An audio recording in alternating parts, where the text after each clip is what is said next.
Yes, I've just got my new webcam. As I promised, I've upgraded my equipment for doing these reviews and generally interacting on YouTube. Bloody game setting it up, as you always have with new electronic equipment. PCs, stereos, TVs, webcams in this instance. They never fucking work, do they? Whenever you first put them up or set them up, they never work, and you always have a bit of a tizzy fit. Oh my god, I'm going to have to send it back, and oh, I'm going to have to go and get my money back. What a pain in the arse that's going to be. And then you realise that there's something simple like a wire's not in properly, or one of these settings hasn't been pressed properly. Anyway, as promised in my Bombshell review, what I thought I'd do is a review of one of the other Insecticons, and in this instance I'm going to do this chap, which is Insecticon Kickback, which is probably, in terms of the toy itself, he is my favourite of the Insecticons. He just looks so fantastic.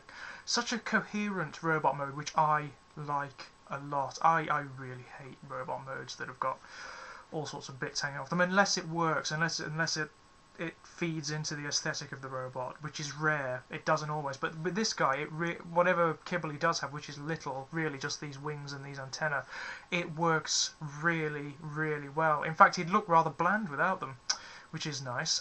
Be very aware of these, by the way. In fact, any of the silver bits on the Insecticons or any of the Generation 1 Transformers, be aware of them, because they're made out of really brittle plastic and they will break. I've had this guy before, and both of those are broken. This is not a toy to give to kids, really, because if you smash this around, it's just going to smash to bits. It's not really made for it. But yeah, there we are. That is Insecticon Kickback, and he's just fantastic. I love, as like Bombshell, like all of the normal Insecticons, he's this lovely black, gold, and yellow with silver bits affair. Unlike all of his portrayals in the comics and the cartoons, he has claws, not hands, claws, and I don't mind that. Despite my my lack of appreciation for Transformers that don't have hands, I don't mind the ones with claws, because he can obviously manipulate things, and he actually can. He can actually hold things with those claws, because they're quite nicely articulated as a result of the transformation. In terms of character, this guy, like all of the Insecticons, actually, all of the Insecticons are really interesting, because they're portrayed as quite weak in the background, physically weak. They're not as strong or as big as the other Decepticons. So they rely on intelligence and cunning and other faculties, which I rather like. I prefer that to the sort of big brute Decepticons. It's nice if you have both. I mean, I imagine characters such as Megatron, the original Generation 1 Scorponok, Thundercracker, and Starscream, they're all very, very powerful physically, but also very, very smart. But yes, I like there to be a little subtlety.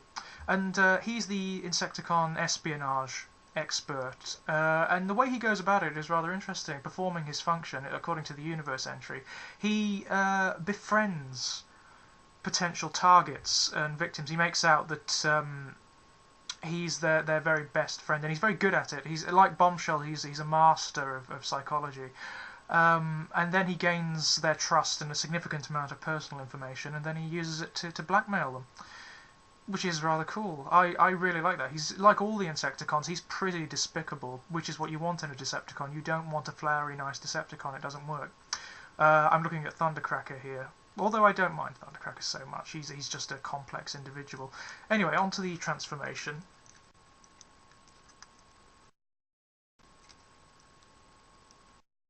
And that's it, there you have it. Unlike Bombshell, he's much more obvious in terms of what his animal insect mode is supposed to represent. He's a grasshopper or a locust. I prefer to think of him as a locust as opposed to a grasshopper. A grasshopper seems to be a bit more passive than a locust to me. And he's very, very successful indeed. He looks wonderful. He's probably one of the most successful Generation 1 animal transformers, because he looks exactly like what he's supposed to be. A locust. The antennae are wonderful.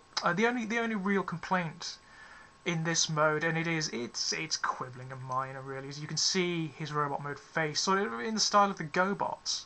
The GoBots are all like that. Their vehicle mode, you could see their faces, but because his robot face is actually quite unusual in terms of its composition. It doesn't really look like a face as such. You can get away with that. It actually just looks like the insect mode's mouth parts. So yeah, not a significant issue at all. He's got wheels, and he will roll reasonably well if you put him down like that, but it doesn't really matter. I mean, his legs are wonderful in this mode. His articulation is brilliant because of the nature of the transformation. His wings will move up and down, his antenna moves, his head moves from side to side, his arms, his insect mode legs, they move all over the place. But yeah, he's a very, very lovely piece, actually. Really well designed. A classic example of what made the Generation 1, the early Generation 1 toys so very successful. Brittle, very, very fragile. There are loads of bits that'll break off him. His antenna, his arms, his back legs, his wings. But for collectors, for whom that is hopefully not an issue, I don't think there are many heavy-handed toy collectors out there,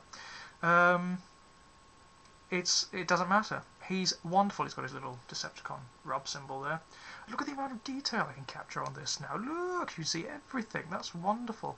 But yeah, he's lovely. He's beautifully detailed, lovely colour scheme, lots of articulation. He is an excellent Generation 1 toy, and I can't recommend him enough.